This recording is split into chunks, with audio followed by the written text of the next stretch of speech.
Welcome, everybody, to the latest edition of the Ultimate Cleveland Guardians Show. All-Star break coming to an end edition. Zach Meisel with me as always. Zach, did you enjoy your All-Star break? I did. A lot of golf. I'm very sore, right? Yeah, I'm we got a not lot of 21 anymore. yes, that's true. We got a lot of golf stories to talk about. Jason defending himself. Is Nick Camino actually the worst golfer? According to Jason, he is. That's all coming up on today. Plus, we'll do some Guardians talk. First half MVP, even though it's way more than first half because it's 95 games. We'll look ahead to the big homestand to start the post All-Star break part of the season. All coming up on the Ultimate Cleveland Guardians Show.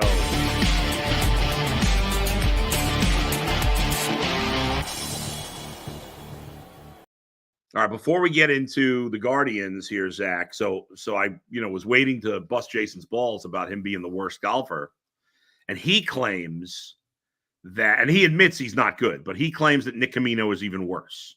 Are you buying or selling?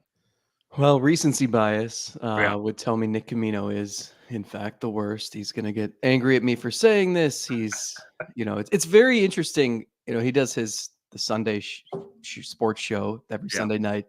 Yeah. At WKYC in your guys' building. Yeah. And it's very easy for he is a very smart guy, because after I absolutely waxed him for 18 holes yesterday, as we're walking off the 18th green, he says, "Hey, can you come on Sunday night?" Of course I'm going to say yes, because I'm in a great mood and I just claimed half his bank account. So how could I say no to that? So yeah, I mean, you kick his ass, you owe him an interview.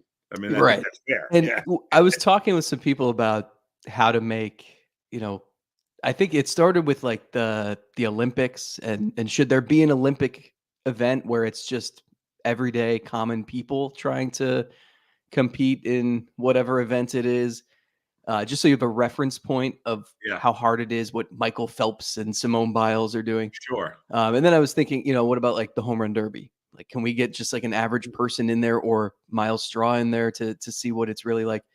And then, so now I'm wondering, do we need a golf outing pitting the worst golfers? Yes. It's one thing to watch amazing golf, and like the British Open looked like, Tiger Woods was like 6 over through a handful of holes yesterday. Can I get a regular person? Can I get Nick Camino on and Jason Lloyd Black and see what he would shoot? But like, I would think I don't know that somebody sitting through that for 18 holes. I think maybe a 6-hole match of the worst golfers. And is it the worst golfers who actually play? Like, not somebody like me who doesn't play. Like, I'm terrible, but I don't play ever. So there has to be at least a standard of you play regularly and you're this bad. And look, I love Jason. I love Nick, two very close people to me. And I feel like that's why I have maybe the liberty to say these things. Mm-hmm. There are two people who I watched at various points. Jason, during the pandemic, we were playing golf once or twice a week. Right. Nick, I've played golf with for over a decade. And somehow those two guys, no matter how much they play, no matter how much they spend on lessons or new clubs, or like they get worse. They don't get better. I don't understand it. So what we're saying is, to wrap this up and get to baseball, is that Nick Camino and Jason Lloyd, from an offensive standpoint, are the Miles Straw and Austin Hedges of amateur golf. Yeah, but Nick more so than Jason, maybe with the belief, like if Miles Straw thought he was Jose Ramirez. That's the difference. Like, Jason knows where he stands. He knows he's not very good, at least. Yeah. All right. Well, those guys hear about this. Yeah. Oh, they will. All right. Let's get to it. Let's first look back before we look ahead. We'll start with the home run derby, because we haven't been on since Monday. Jose accounted for himself better this year than he did the last. Was it last year or two? No, it was the year was in Cleveland. And he had a good first round, but then he lost in the semis. Teoscar Hernandez wins the home run derby. I didn't watch much of it. I watched Jose. I'm as much as I love baseball, I'm kind of bored by the home run derby at this point. I think they should. I know it's long because they need to get all their commercials in. It's just that simple. But I'm finding Yeah. it mostly boring. Were you into it at all? I wanted to be. I think I Yeah. liked the format. Yeah. I don't know if it was because like Bobby Wood Jr. and Gunnar Henderson, like those guys are burgeoning superstars. Absolutely. So those are guys you want in there. And if I would say like they need the real stars, we talk about the dunk contest, and you've got Right. the Yeah. guy from the G League Yeah. Right. participating and winning. Yeah. That doesn't help. You need the household names, and the problem is baseball only has a handful of those. Yeah. So if it was Otani and Judge Sure. and Acuna in the home run derby, then it's Yeah. maybe it would have been more thrilling, gripping. The problem was there just wasn't a lot of mystery. Like there wasn't. I think we had one swing off and Right. very minimal occasions where it was like this guy has 2 swings left and has to hit 2 home runs. Right. Right. Right. This Yeah. guy's got 10 So seconds there's no left, drama. Yeah. and yeah. Yeah. So I don't know. I don't know if that's just sometimes that happens. Yeah. It was cool to see Jose in it. It was cool to see him advance around. Right. Looked like he got tired. I think Yep. different from the other hitters in this. He's not a guy who's going to hit 450-foot tanks. He's a guy who's going to hit True. it into the third row, and Line drives. yeah, I think that makes it tougher for him to win. So all in all, I'm with you. Like that's not a Yeah. home run derby I'm going to remember No. past this week. In terms of the All-Star game, it was a good game. The pitching was there was some exciting matchups. I was excited to see Paul Skeens face Stephen Kwan in that first at bat. Kwan did get on a walk. Jose no hits. Naylor no hits. Otani hits the 3-run homer to give the National League 3-run lead, and the American League comes right back and ties the game on a David Fry RBI hit. And on UCSS the other day, Jason was saying on Tuesday, I think he said, and I agreed with him, that David Fry was maybe a player who wouldn't get in the game. Like they'd keep him as the emergency third catcher or whatever. But he did. He got in there, what was it, the 5th inning, I think, that he got the hit? 4th, Yeah. 5th, I can't remember.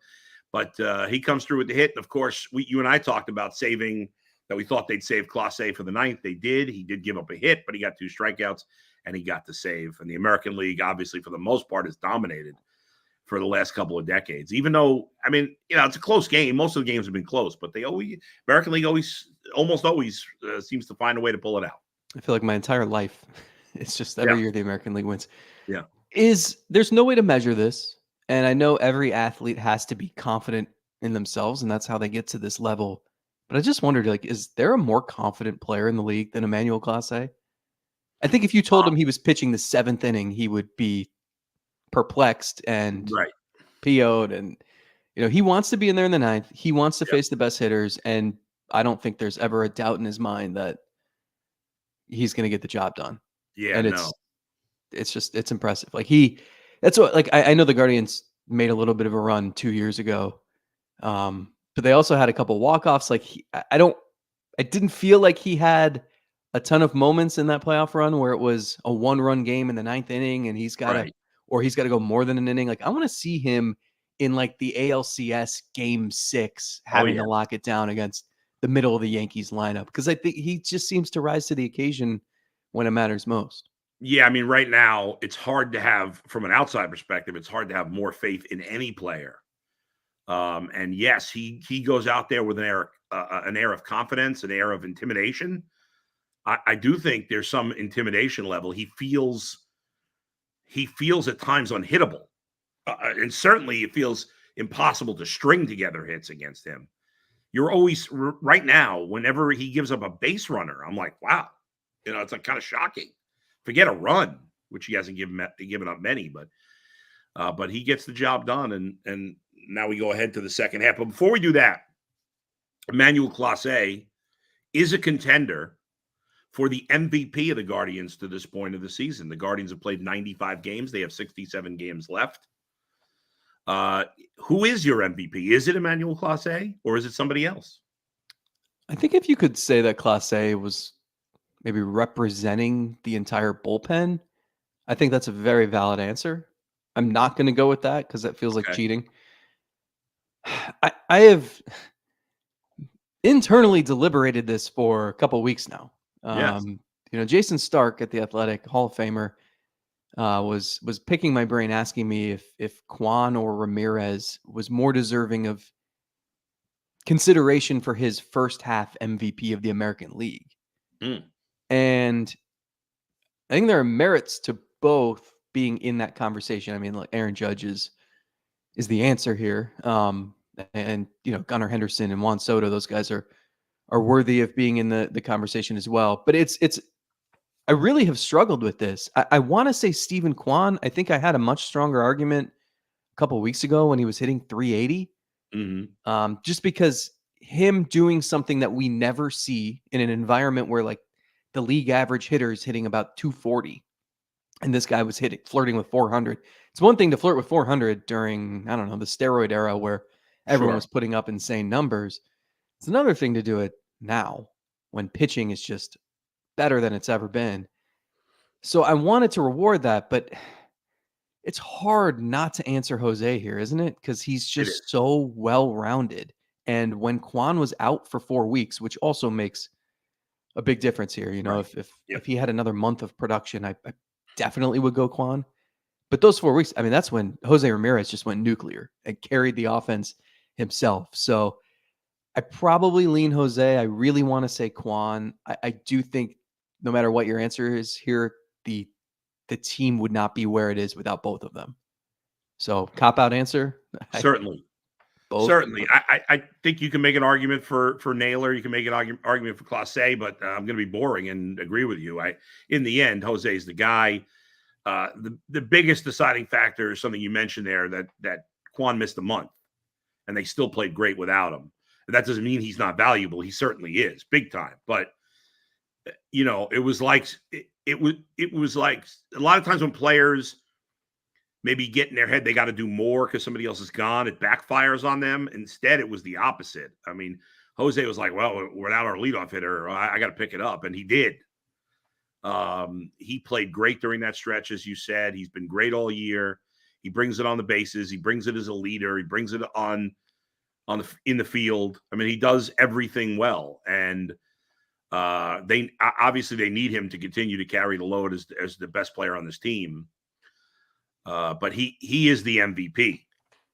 This won't help him in the actual American League MVP race, but I do think it's important. You alluded to it, where I think like Stephen Vogt, like the job that the coaching staff has done has been phenomenal, because we didn't know what to expect, and there are going to be growing pains for any first-year manager, and especially a first-year manager who has most of the coaching staff is new.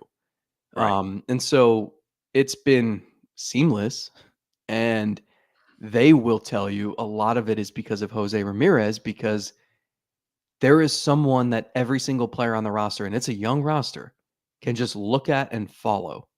And they can, I mean, you see, well, I guess this is behind the scenes. Jose Ramirez is taking every young player under his wings, and you see him talking with, I mean, he took Davison De Los Santos. He was like mentored him all spring, and he's having an incredible season in the minors for the Diamondbacks now. But I wouldn't be shocked if you asked Davison De Los Santos if Jose Ramirez is a little bit responsible for that. He'd probably say yes. Even Estevan Florial, Gabriel Arias, and these guys haven't worked out. Yeah. But Jose, like, there's no one too insignificant for Jose Ramirez to try to help. And I think a big thing is, they've played this way the last 2 years, where it's reckless abandon on the bases, and it's fundamental baseball, and defensively they're sound. You always make sure you're throwing to the right base, things like that, and just being one step ahead of the opposition. And sometimes they run into trouble, but it's Jose Ramirez who sets that tone. Yeah, and like you see Josh Naylor making a good base running play, and remember the game against the Royals where he beat Bobby Witt to second base, and that changed that game. Yep. And like that's the blueprint that Jose Ramirez sketches for this team. And that's not something that's going to show up in the stats. It's not something that when you're deliberating in a couple months, is it Judge? Is it Ramirez? You're not going to think about that. Sure. But I do think that has an underlying effect on why this team is 58-37. It's a great point. There's no doubt about it. One other thing on the Stephen Vogt angle of this, when you bring it up that he's a first-time manager and all the things you point to, it's not even like when the Cubs hired David Ross, he had been part of the organization. So a lot of people knew him there already. I know Stephen Vogt was a veteran player, and I'm sure some of the players knew him, but he hadn't been part of the organization really, so that's a difference too. In terms of Jose, I mean, he is such a unique individual. I mean, you think about it, in some ways, he comes off as the cockiest baseball player you've ever met, right? We talked about confidence with Clase. Jose thinks he's the greatest baseball. When he said he's better than Barry Bonds, I mean, like, I don't know if he was joking or not, but it wouldn't shock. Like, if he thinks he's better than Barry Bonds, that doesn't surprise me, because he thinks he's great, and he is great. And he has this attitude, I'm the best, and he likes to show off the jewelry, and he likes that. But on the other hand, as you said, the guy, when it comes to his teammates, obviously he doesn't care. He's not some superstar like, oh, you're a peon player. I don't want anything to do with you. He embraces everybody, no matter what their role is on the team. He's a great leader. Some superstars don't hustle all the time. He hustles every time. There's never been a play where you're like, Jose didn't hustle? What the hell happened? I can't remember. And maybe it's happened. I can't recall it, and I can't imagine it's ever happened. So to be that confident, that cocky, and I say cocky in a good way, because I want the best players to be cocky and believe in themselves, and yet be, maybe humble's not the right word, or down to earth enough to embrace every guy to the last guy on the roster. That's special, and it's hard to find in a lot of people, let alone ball players. He had to really prove himself in the Dominican because he was always the smallest guy on the team. True. And he had a good hit tool, but he was tiny. He wasn't hitting for power. It was hard for him to stand out. And I think that gives you a natural chip on your shoulder. And if you remember, when he came up in 2013, which is, it's insane, he's been on this team that long. He was 20 years old, and his task, as the Indians were fighting to try to be a wild card team, was to just run and try to steal a base or go first to third, basically be a pinch runner for a month. Yeah. And it's funny because at that point, you weren't thinking, hey, this guy's probably going to wind up as the franchise's all-time home run leader. Or, hey, this guy's probably headed to Cooperstown one day. Or this guy's going to be a 10-time All-Star. Yeah. You weren't thinking any of that. You were like, hey, this is a young kid who's got some speed and he can be a pinch runner. Mm-hmm. But he's maintained that. Like that style he still has, even as he has grown into this prolific power hitter, perennial all-star, and possibly a future Hall of Famer. So it's cool. And then, the leadership comes along the way. He had to learn from Juan Uribe and Mike Napoli a lot and go through various iterations of this roster where they were a World Series contender. They were a very middling team. They were buyers, they were sellers, and he's seen all of it. Yeah. And now he's come out the other side. He's still, it's not like he's 37. Right. Yeah. He's proving this year that he's not yet on the decline. He's still capable of being the centerpiece of the lineup. So he's become so well-rounded. It's hard to find anything he's not great at. And I think that's the attitude he wants to have, is that he, first of all, he's obsessed with winning, and he's so smart and instinctual on the field. And you mentioned it. I mean, he's always had to be that confident, because I think he was the only one who believed in himself for a long time. Yeah, it's a great point. And as an example of his hustle, his never-ending hustle, you always tweet out the helmet counter whenever the helmet comes off, and the fans love that. And he is what I say this with Nick Chubb a lot for the Browns. Jose Ramirez is the same thing. He is what, when you are a kid and you want to have a ball player to root for, those are the kind of guys you want to root for, because you feel like they love the game as much as you do. You feel like they want to win as much as you want them to win. And it doesn't feel like just a job for Jose Ramirez, even though he's making a lot of money. He feels like watching him play, you see his love for baseball. And there's no way it can't rub off on his teammates. And that has been probably a big part of why the Guardians have been good as often as they have, even in seasons like 22 and again this year, where we didn't think they'd be as good. I know there's a language barrier, but he's the kind of guy that if you can't market that, then that's on you. I mean, the personality, the competitive spirit, and just the talent at every aspect of the game. Yeah. You said it. It's like, this is the guy that you want to put on a pedestal and say, hey, kids, Right. like, model your game after this guy. Right. And he's the one guy that fans now can buy his jersey and they're not worried about him being gone, because that's always been a concern with the star players. Quick break, and then we're going to look ahead. Guardians will be back in action tonight in a little less than 9 hours for their first game since the All-Star break. We'll get to that in a second. If you're looking for tickets to the game tonight, if you're looking for tickets to any game on this series, the way to go is the Game Time app. In fact, if you're looking for tickets tonight, the day of is a great opportunity. Game Time is able to get you tickets at discounted rates the closer you get to the game. Make a memory today. Go to a game and get the tickets from the Game Time app. I love baseball. Tonight is going to be absolutely perfect weather, mid to low 70s by the time the game starts tonight. It's unbelievable. So check out the Game Time app right now for tickets to any game in this series. Download the app, create an account, and make sure you use the code LOCKEDON, LOCKEDON.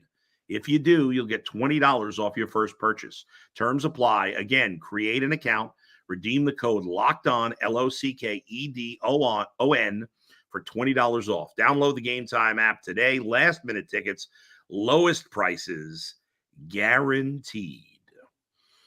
All right. The Guardians begin a 7-game homestand, Zach, against I was going to say the Tigers, but they'll play the Tigers after. They'll first play the Padres in the first of a 3-game series this weekend. First pitch 7:10. I know a lot of fans will be frustrated because the Guardians' first game back is on Apple TV. So if you don't have Apple TV, it's not great. But Matt Waldron pitching for the Padres and Tanner Bibee on the hill for the Guardians. We talked about Bibee, I don't know if it was Monday or last Friday.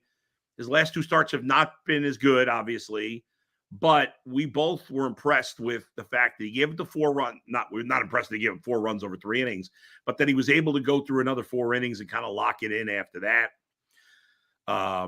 So what are you expecting after some time off here from Tanner Bibee as he hits the mound tonight? Interesting pitching matchups this weekend. It's, first of all, Matt Waldron, revenge game. Yep. He was in the Mike Clevenger, Josh Naylor trade. That's right. Yes, he was. And now he's like a semi-knuckleballer, and he is the only one. He's been all right. Yeah. But more than just Bibee, it's to me, it's him and Williams. I want to get a glimpse of these guys are going to pitch back-to-back days, and I don't know. You had especially Bibee, he's had more than a week now to rest, and I think he knows, and Williams knows, like, you've got 2-ish months left of the regular season, and it's got to be full throttle, and it's got to be proving that the team can hand the ball to you guys for games 1 and 2 of a playoff series. We all know that they need to try to address the rotation here before the trade deadline, but can those guys be the anchors? Because it's not just this year either. I know we all want to focus on that, but these are supposed to be the pillars of your rotation for the next X number of years, and it would be a nice time to blossom, to cement your status as a frontline starting pitcher. I think we've seen glimpses of that from Bibee so far. I think Williams certainly has that capability, and he's going to be fresher than everybody else too. So for Gavin Williams, can you pitch deep into games here? And him against Dylan Cease on Saturday will be fascinating. So they need to win when those guys are on the mound. I think that's the big thing. You're going to have Carrasco and who knows, maybe Spencer Howard against the Tigers. And we've seen that story before. Well, Ben Lively's going to go the final game of the series against San Diego on Sunday. You're right. I mean, have they announced officially Carrasco for the first game of the Tigers series? I don't think. No, just this weekend. Yeah. So I assume Carrasco will pitch game 4.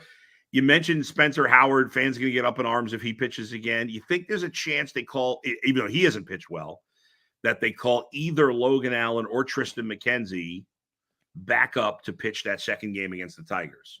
I do. I haven't heard that, but just a educated guess would say, you know, we've barely seen any of Spencer Howard, and yet we've seen enough. It feels like. I think so. Let's see. The tricky thing is whoever you call up, whoever you pitch on Tuesday, that guy's going to have to his second start. I mean, it doesn't have to be that guy, but the rotation, the next start for that guy will be a Sunday game against Philadelphia. So whoever it is, whether it's Howard, whether it's McKenzie, whether it's Allen, okay, you get a soft landing spot for your first game, the Tigers at home. But then your second start, because there's no days off, so it's not like they could skip whoever it is that early. Your second start at Philadelphia, I mean, that's about the worst place you want to be. It could be Garrett Crochet or Eric Fetty or that's true by that point. Nathan Eovaldi or we haven't talked about him Garrett at all. There's been some rumblings there. That's true. That game would be July 28th, which is 2 days before the deadline. It's 11 days away. It's the next 2 weeks are. Yeah, it's going to be interesting. Just sports adjust. I mean, like you got training camp getting underway here. This is. Yep. I always say this is. Especially because baseball places its all-star game well after the actual midpoint of the season. Yeah. I know basketball does that too. But you've got 67 games left, I think the Guardians have. That's what they have, yep. And just, it's going to fly. It really is. It always, the last 2 months of the season always fly by. And I think that's going to be the case here. You're going to have, we have a ton to talk about the next 2 weeks with the trade deadline coming up. And a tough schedule for the Guardians too. Big time. And then, and that's it. There's no more August waiver deadline. It's you have who you have, and you got to chart your path to what you hope is the postseason and figure out what is your formula to win games against the best teams. And, that certainly starts this weekend because you're facing a formidable opponent in the Padres, and you're going to war with who right now are your three best starting pitchers. Yeah. Yeah, it's going to be interesting. I blundered in the fact that I'm flying back from Seattle on the day of the trade deadline. It's funny. I wasn't thinking about it when I made this vacation plan like 6 months ago. I think part of it was I didn't think the Guardians would be in the mix this year, honestly. And so I wasn't that worried about it. And normally I try to take vacation during the All-Star break, but my wife had something going on. So we had to push it back. But now I'm like, oh man, that's why I'm doing the Guardian show from Seattle, because I don't want to miss any potential trades and whatever. But that'll be tricky the day I'm flying back. I'm gonna have to keep up with what's going on, obviously. But we'll see. Hopefully they'll do something even before that. Yeah, it's a weird schedule too, because they go to Philly next weekend, and then they're in Detroit the following Monday, Tuesday, and then Wednesday's an off day. And the trade deadline is the Tuesday, but they have a day game that day. It's really strange. So you never know. Like I feel like the next 2 weeks it's hard to sleep. It's hard. Like you never know when something's going to happen. I mean, I remember when they traded for Andrew Miller. Well, we knew the Jonathan Lucroy trade was in limbo, and they were waiting on him to make a decision. And we got word late that night that he would decide the next morning. So everybody was like, okay, well, can sleep well, set an early alarm, and we'll see what happens here. Right. And then you wake up and find out that they traded for Andrew Miller, and no one knew that. They had agreed on it around midnight the night before, but they waited to publicize it, tell the players and agents, because they didn't want to wake anybody up. So like things can happen at any time. Oh yeah. You never know. Now, especially with the draft now behind us, these front offices for the next 11 days are going to be, they're going to be busy. And the Guardians, again, we've talked about it a million times. They owe it to the fans. They owe it to the manager. They owe it mostly to the current players. They need reinforcements. I want to get greedy and say 2 starters, a reliever, and 2 hitters. But at minimum, 1 starting pitcher, 1 bat at minimum. But we'll see what they do. All right, let's get to some fan comments, and then we'll wrap things up. Let's see. We got, let's see.